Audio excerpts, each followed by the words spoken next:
আসসালামু আলাইকুম। আশা করি ভালো আছেন সবাই, আমিও ভালো আছি আলহামদুলিল্লাহ। তো আজকে ঈদের দিন, ঈদ তো শেষ হয়ে গেল, এখন সন্ধ্যা গড়াই, এখন রাত হয়ে গেছে। তো আমার একটু কষ্ট লাগলো, আমি ইউটিউব চ্যানেলে ছিলাম এত সময়, দেখলাম অনেক নিউজ দেখতেছি যে যারা মাংস উঠান তাদেরকে নিয়ে গবেষণা চলতেছে। তো তারা যারা মাংস উঠায় তারা তো মাংস উঠায় বিক্রি করে এটা বলতেছে, কিন্তু কেন বিক্রি করে এটা কেন তারা জানতে চায় না। যেমন তারা দরিদ্র মানুষ দেখে তারা মাংস উঠায় তারা বিক্রি করে চাউল কিনে নিয়ে আসে, লবণ মরিচ তেল নিয়ে আসে, আইনা পরে যেগুলো রাখে ওগুলো রান্না করে খায়। এটা আমাদের বুঝতে হইব। এখন তো এটা নিয়ে গবেষণা করার এমন কিছু নাই, কারণ এখন তো ইদানিং যা দেখি আমরা যে বড় লোকে যা করতেছে, ফ্রিজে সব মাংস ঢুকাইতেছে, আত্মীয় স্বজনদের দিতেছে, যারা বড় লোক তাদেরকেই দিতেছে, কোনো মধ্যবিত্ত ঘরের যারা তারা পাইতেছে না, বা গরিব দুঃখীরাও পাইতেছে না। আজকে আমি নিজের চোখে দেখলাম যে আজকে এক টুকরা করে গোস্ত দিতেছে। আসলে এটা কিভাবে সম্ভব, এক টুকরা গোস্ত দিয়ে সে কি করব। তারপরে যে সিরিয়াল, তো আসলে ওই মুহূর্তে আমি ভিডিও করতে পারি নাই, কারণ ওটা ভিডিও করার কোনো প্লেস ছিল না, এই জন্য আমি করতে পারি নাই। তো ব্যাপারটা আমার কাছে অনেকটা খারাপ লাগছে যে আসলে এটা কিভাবে হইতে পারে। এক পিস করে দিতেছে। ওইখানে বিভিন্ন বয়সের লোকজন ছিল, বৃদ্ধ লোক ছিল, জুয়ানো ছিল, মিডিয়াম বয়সের ছিল, বাচ্চারা ছিল। তো ওইখানে যারা গেছে তারা সবাই অসহায় মানুষ, এটা আমি দেখতে পারলাম যে অসহায় মানুষ।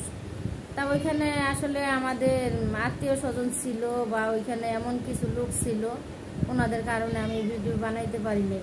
তো এক টুকরা করে গোস্ত দেয়, তো কিসের কুরবানি দিল? এক টুকরা করে গোস্ত কিভাবে দেয়? নিম্ন কম করে হলে এক পোয়া গোস্ত দেওয়া দরকার ছিল, 4-5টা টুকরা দেওয়া দরকার ছিল, যে হ্যাঁ 4-5টা টুকরা তারা রান্না করে খাবে। তো এক টুকরা করে দিয়া এটা সমাজরে দেখানোর কোনো মানে হয় না আমি মনে করি। তো মেন কথায় আসি, যেটা হলো খালি বলে যে গোস্ত বিক্রি করে, হ্যাঁ গোস্ত বিক্রি করে। তারা গোস্ত বিক্রি করে আমি জানতে পারছি তাদের মুখে যে তারা চাউল কিনে নিয়ে আসে, হলদি থাকে না, মরিচ থাকে না।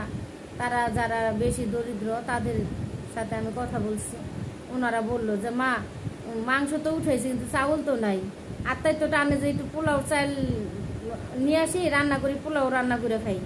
তো ওনাদের কথা শুনে আমারই অনেক কষ্ট লাগছে। কষ্ট লাগলো, কিছু করার নাই আমার, আমিও গরিব মানুষ। তো আল্লাহর কাছে বলছি যে আল্লাহ, এই বছর আমি কুরবানি দিতে পারি নাই, সামনের বছর যেন কুরবানি দিতে পারি, আপনি আমার তৌফিক দান করেন আল্লাহ।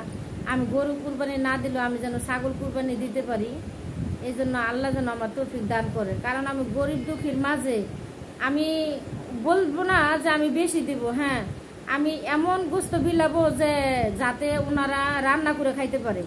এক পিস গোস্ত দিব না। আর আমি নিজের চোখে দেখছি, যেটা আমি নিজের চোখে না দেখলে বুঝতেই পারতাম না যে ব্যাপারটা আসলে একটা সত্য ঘটনা। আমি নিজের চোখে দেখে আমি অবাক হয়ে গেছি, আমার কষ্ট লাগছে। আমি কিছু সময় ওখানে তাকাইছিলাম, আহারে মানুষ কিভাবে জোর করে ওই এক টুকরা গোস্ত থাপায়া থুপায়া নিতেছে, মানে পাড়া পাড়ি উড়া উড়ি, মানে তারা ব্যথা পাইতেছে, পইরা যাইতেছে, টপকায়া ধরতেছে এইরকম। তো যাই হোক, সে যে দেখতে পাইছি যে সে এরকম এক টুকরা বিলাইতেছে, কিন্তু সুন্দর পরিবেশে তো বিলাইতে পারতো। ঠিক আছে, ওইটা উনি দিছে, সুন্দর পরিবেশে বিলাইতে পারতো। উনি রাস্তার মধ্যে দাঁড়াইয়া মনে হয় যে কুকুর বিড়ালটা যেভাবে খাবার দেয় ঠিক সেইভাবেই দিতেছে। তো আসলে গরিব মানুষের কিছু বলার নাই, কারণ বললে মুখ খুললে বিপদ। এই জন্য আমি মনে করি যে আমরা কথা না বলাই উচিত, কারণ আমাদের কথা কারো কাছে ভালো লাগবো না, বাংলাদেশে ভালো লাগার মতো মানুষ নাই যে তাদের কাছে ভালো লাগবো। তো আমি এইটাই চাইবো যে সাংবাদিক ভাইয়েরা যারা আছেন, হ্যাঁ আমি জানি আমি ছোটখাটো মানুষ, আমার কথা হয়তো আপনারা দেখলে শুনলে কষ্ট পাবেন। তো আপনারা তো এইটা জিজ্ঞেস করেন না যে তাদের ঘরে চাউল আছে কিনা, তাদের মানে বিস্তারিত তো ওনাদেরকে সুযোগ দেন না যে তারা বিস্তারিত আপনার সাথে কথা বলবো যে কেন সে।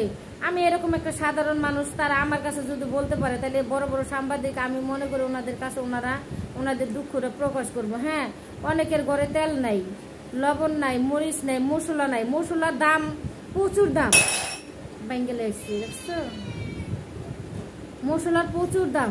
তো মশলা তো কিভাবে কিনবো গরিব মানুষ, তাই এটাই ভাবে যে আমরা মশলা নিব বা তেল নিব এরকম আর কি। তো ভালো থাকবেন সবাই, আল্লাহ হাফিজ।